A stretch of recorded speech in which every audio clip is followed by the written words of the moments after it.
اور جہنم سے آزادی کا ایک اہم ذریعہ ہے۔ روزہ اللہ اور بندے کے مابین ایک راز ہے۔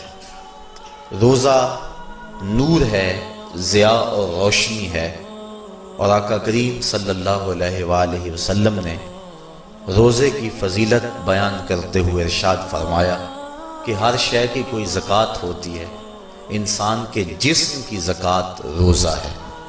اگر روزہ رکھے گا تو جسم زکوٰۃ ادا کرے گا، جس طرح زکوٰۃ سے مال پاک ہوتا ہے، روزے سے جسم پاک ہو جاتا ہے۔ اور روزہ ویسے بھی انسان کے لیے شفا کا پیام ہے۔ فرمایا کہ سحری کھایا کرو، چونکہ سحری کے کھانے کے اندر بھی اللہ نے برکت رکھی ہے۔ تو یہ ماہ سیام اپنے دامن میں برکتیں لے کر، رحمتیں لے کر نازل ہوتا ہے۔ اس کا پہلا حصہ رحمت، درمیانی حصہ مغفرت، اور آخری حصہ جہنم سے آزادی کا مجدہ جاں فضا ہے۔ حدیث میں آتا ہے کہ اللہ نے میری امت کو رمضان المبارک کے روزے کے حوالے سے 5 چیزیں ایسی عطا کی ہیں جو اس سے قبل کسی امت کو نصیب نہیں ہوئی۔ ایک تو یہ کہ رمضان المبارک کے اندر روزہ رکھنے والے کے معدے سے جو بو نکلتی ہے، اللہ کو وہ مشک سے زیادہ محبوب ہے۔ دوسری بات کہ جب ماہ سیام آتا ہے تو شیاطین کو جکڑ دیا جاتا ہے۔ تیسری بات کہ روزے دار جب تک روزے میں رہتا ہے، فرشتے اس کے لیے مغفرت کی دعائیں کرتے رہتے ہیں۔ اور چوتھی بات، جب ماہ سیام کی آخری رات آتی ہے تو اس کے سارے گناہوں کو بخش دیا جاتا ہے اور اس کو جہنم سے آزادی کا پروانہ مل جاتا ہے۔ بلکہ ایک صحابی نے حضور سے عرض کی کہ آقا کریم، جو یہ جہنم سے آزادی کا پروانہ مومن کو ملتا ہے تو کیا یہ لیلۃ القدر کی رات ہے؟ تو آقا کریم نے فرمایا نہیں، جب مزدور اپنی مزدوری مکمل کرتا ہے، جب اس کی دہاڑی پوری ہو جاتی ہے تو پھر اس کو اس کا مالک کچھ دیتا ہے، تو یہ جو اس کو بخشش اور مغفرت کا مجدہ جاں فضا دیا جاتا ہے، یہ اس کی مزدوری ہے۔ اور فرمایا کہ جو لیلۃ القدر کی برکتیں اس کو حاصل ہوتی ہیں، یہ اس کے علاوہ ہیں۔ اور یہ اللہ تعالیٰ جل شانہ نے خاص کرم نوازی فرمائی بندہ مومن پر کہ اس کو یہ بابرکت رات عطا فرمائی۔ اور 5ویں فضیلت جو اس کو دی گئی روزہ دار کو، اور حضور سے قبل جو امتوں میں لوگ روزے رکھتے تھے، یہ فضیلتیں ان کو نہیں عطا کی گئی۔ جنت کو پورا مومن کے لیے آراستہ و پیراستہ کیا جاتا ہے۔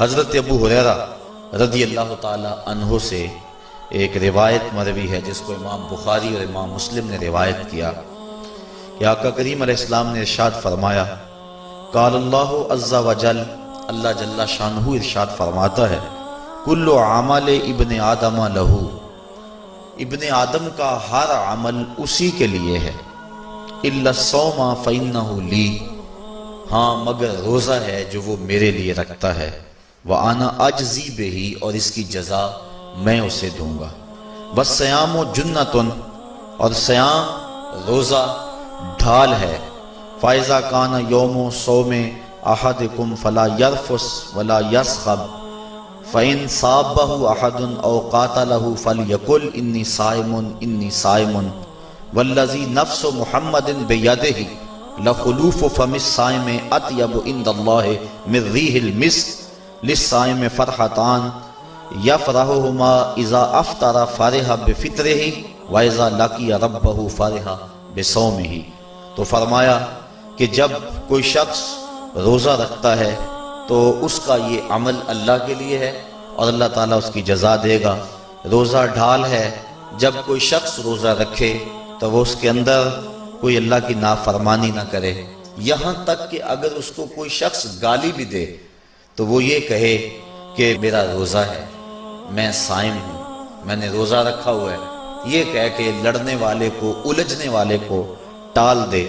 حضور نے ارشاد فرمایا مجھے قسم ہے اس رب کی جس کے قبضے میں محمد کی جان ہے کہ روزہ دار کے معدے سے جو بو نکلتی ہے اللہ کو وہ مسک یعنی کستوری کی خوشبو سے زیادہ محبوب ہے۔